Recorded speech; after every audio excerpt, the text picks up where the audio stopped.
MCR హెచ్ఆర్డీలో CM Revanth Reddy జిల్లాల సమీక్ష ముగిసింది. 5 జిల్లాల్లో పార్టీ పరిస్థితిపై సుదీర్ఘంగా చర్చించారు. పార్లమెంట్ ఎన్నికల్లో అనుసరించాల్సిన వ్యూహాలపై సమీక్షించారు. పార్టీ బలోపేతం, జిల్లాల పర్యటనలపై సీఎం రేవంత్ రెడ్డి ఫోకస్ పెట్టారు. పార్లమెంట్ ఎన్నికల్లో 17 స్థానాలకు 17 స్థానాలు కైవసం చేసుకునేలా దిశానిర్దేశం చేశారు. ఇక ఇదే అంశానికి సంబంధించి మరింత సమాచారం మా ప్రతినిధి రాణా లైవ్ లో అందించడానికి సిద్ధంగా ఉన్నారు. రాణా, చెప్పండి, పార్లమెంట్ ఎన్నికల్లో అనుసరించాల్సిన వ్యూహాలకు సంబంధించి 5 జిల్లాల నేతలతో సమీక్ష ముగిసినట్లుగా తెలుస్తోంది సీఎం రేవంత్ రెడ్డితో. సో పూర్తి డీటెయిల్స్ ఏంటి? నిన్న ఇవాళ చాలా కీలకమైనటువంటి సమావేశాలని ముఖ్యమంత్రి నిర్వహించడం జరిగింది. ముఖ్యంగా పార్టీ బలోపేతం మీద, అలాగే పార్టీతో పాటు అలాగే నియోజకవర్గాల్లో అభివృద్ధి పైన కూడా ఆయన పూర్తి స్థాయిలో కూడా ఫోకస్ పెట్టినట్టుగా తెలుసు. దానికి తగ్గట్టుగానే ఇవాళ ఒక్కొక్క నియోజకవర్గానికి సంబంధించిన ఎమ్మెల్యేకి 10 కోట్ల రూపాయలను ఆయన అభివృద్ధి పనుల కోసం శాంక్షన్ చేసినటువంటి నేపథ్యం ఏర్పడుతుంది. గతంలో ఏ ఒక్క ముఖ్యమంత్రి చేసినటువంటి అభివృద్ధి కోసం ఇవాళ కేవలం 10 కోట్ల రూపాయలు ఇవ్వడం అనేది కూడా ఒక గొప్ప పరిణామంగా కూడా ఎమ్మెల్యేలు చూస్తున్నటువంటి నేపథ్యం అయితే ఏర్పడుతుంది. దాదాపు ఇప్పటికే సమీక్ష సమావేశం ముగిసింది కాబట్టి దాదాపు 5 సంబంధించినటువంటి జిల్లాలకు సంబంధించినటువంటి కీలకమైన నేతలు, మంత్రులు, అందరూ ఎమ్మెల్యేలు అందరూ కూడా పాల్గొని ఇవాళ పార్టీకి సంబంధించినటువంటి కార్యక్రమాలు, అలాగే ప్రభుత్వం తీసుకున్నటువంటి అభయహస్తానికి సంబంధించినటువంటి కార్యక్రమాన్ని పూర్తి స్థాయిలో ప్రజల్లోకి తీసుకెళ్లాలనే ఉద్దేశంతో కూడా ఉన్నట్టుగా తెలిసి దానికోసం ఇప్పటికే ఎమ్మెల్యేలతో పాటు వాళ్ళకందరికీ కూడా దిశానిర్దేశం కూడా చేసినటువంటి నేపథ్యం ఏర్పడుతుంది. ప్రస్తుతం మనతో పాటు ఐలయ్య గారు ఉన్నారు, ప్రభుత్వ విప్ గారు. ఐలయ్య గారు, ఏంటి 2 రోజుల నుంచి కూడా చాలా కీలకమైనటువంటి సమావేశాలని ముఖ్యమంత్రి గారు నిర్వహించారు.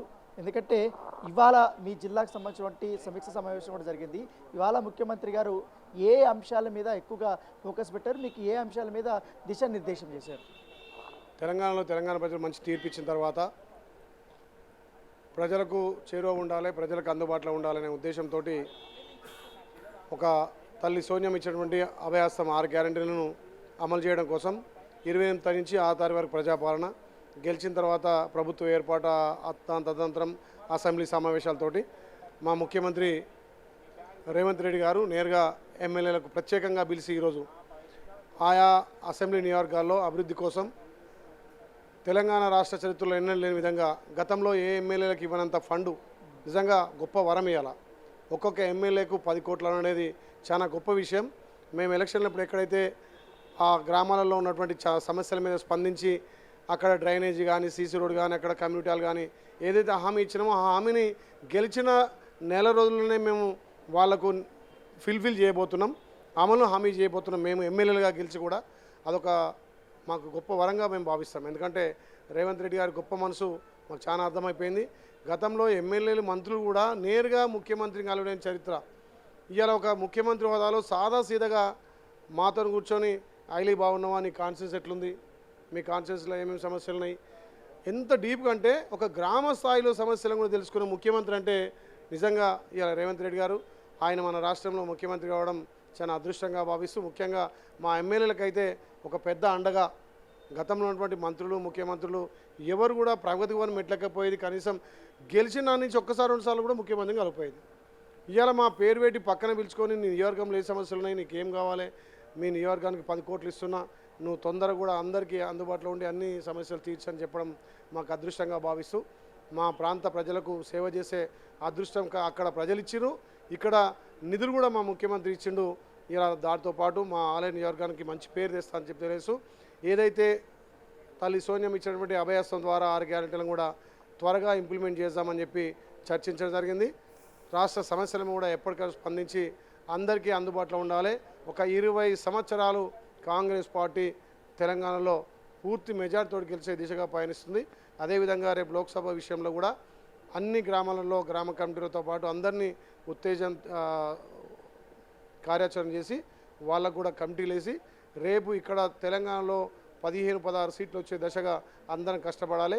ఎమ్మెల్యే మేము ఎంత మెజార్టీతో గెలిచామో దానికంటే రెట్టింపు మెజార్టీ ఇచ్చే దశగా ప్రతి అసెంబ్లీలో బాధ్యత తీసుకోవాలని గౌరవ ముఖ్యమంత్రి, డిప్యూటీ ముఖ్యమంత్రి, మా ఇన్ఛార్జి మంత్రులు తుమ్మల నాగేశ్వరరావు గారు, అదేవిధంగా ఉత్తమ్ కుమార్ రెడ్డి గారు, అదేవిధంగా పొన్నం ప్రభాకర్ గారు చెప్పడం జరిగింది. ఆ దిశగా మేము పయనిస్తాం. నిజంగా ఇవాళ చాలా సంతోషం. ముఖ్యమంత్రి గారే స్వయాన ఎమ్మెల్యేలు పిలిచి కాన్స్టిట్యూన్సీలో రివ్యూ పెట్టి మీకేం కావాలని అడిగినంటే అంతకన్నా అదృష్టం ఇంకేం ఉండదు. మా నియోజకవర్గాలు ఈ 10 ఏళ్లలో అభివృద్ధికి నోచుకోలేదు కాబట్టి ఇప్పుడు అభివృద్ధికి నోచుకొని ప్రజలకు అతి చేరువ ఉంటాం కాబట్టి ప్రజా సమస్యల పట్ల ఎప్పటికప్పుడు పరిష్కారం అవుతాయి. అలయ్య గారు, ముఖ్యంగా మీరు అసెంబ్లీలో ఉన్నారు, అప్పుడు హరీష్ రావు కానీ కేటీఆర్ కానీ కాళేశ్వరం మీద కానీ మేడిగడ్డ మీద కానీ ఎటువంటి విచారణకైనా మేము సిద్ధం అని వాళ్ళు అప్పుడు ఛాలెంజ్ చేశారు. ఆ ఛాలెంజ్ని ప్రభుత్వం స్వీకరించింది. ఇవాళ విజిలెన్స్ దాడులు కూడా చేస్తుంది. ఎట్లా చూస్తారు? మేము ఆ రోజే మాట ఇచ్చినాం అసెంబ్లీ సాక్షిగా, దాని మీద జ్యుడిషియల్ ఎంక్వైరీ ఉంటుంది అన్నది. ముఖ్యమంత్రి గారు జ్యుడిషియల్ ఎంక్వైరీ చేశారు. వాళ్ళు భుజాలు దండుకుంటున్నారు. దాంట్లో లోపభూయిష్టంగా ఆ బాహుబలి పంప్ సెట్లు కానీ అక్కడ ఉన్నటువంటి అన్నీ కూడా లోపభూయిష్టంగా ఉన్నాయి. ఇవాళ ఆ కాళేశ్వరం వల్ల ఏ రకంగా లబ్ధి కాదు కదా, ఇవాళ రాష్ట్రం మొత్తం నష్టం ఏర్పడే ప్రమాదంలో ఎక్కువ ఉంది. కాబట్టి ఇలా దాని మీద పూర్తిగా రివ్యూ చేసి ఎక్కడైతే లోపాలు జరిగినాయి, ఎక్కడ ఏ విధంగా నష్టం జరిగింది, ఎక్కడ ఎవరు అమౌంట్ అంతా ఫ్రాడ్ చేశారు అనేది క్షుణ్ణంగా ఇలా దాని మీద పర్యవేక్షణ ఉంటుంది. దాని మీద జ్యుడిషియల్ ఎంక్వైరీ ఉంటుంది. దానికి సంబంధించి ఇంకా హరీష్ రావు కానీ ఇంకా కేటీఆర్ మతి భ్రమించి వాళ్ళకు తెలంగాణ ప్రజలు 9.5 సంవత్సరాలకి అందిస్తే చేతగాని వాళ్ళు ఇవాళ 9 రోజులకే మీ ప్రభుత్వం కూలుస్తామని, 9 రోజులకే మీరు పనిచేయలేదని చెప్పి ఇవాళ ఒకసారి గెలిస్తే మాది చిన్న గుడ్డు ప్రభుత్వం, చిన్న పిల్లల ప్రభుత్వం, ఇప్పుడే మేము అధికారంలోకి వచ్చినాం, సాపా చీపురు చదువుకోవాలన్నోళ్ళు మరి మేము వచ్చి నెల రోజులు కాకముందుకే మా మీద ఇట్లా ఎదురుదాడి చేసి, అంటే వాళ్ళ ఉనికిని కాపాడుకోవడం కోసం ఇంకా మేమే అధికారంలో ఉన్న భ్రమతోటి ఇవాళ అధికారం పోయిందని ఒక అక్కస్తోటి వాళ్ళు మాట్లాడుతున్నారు.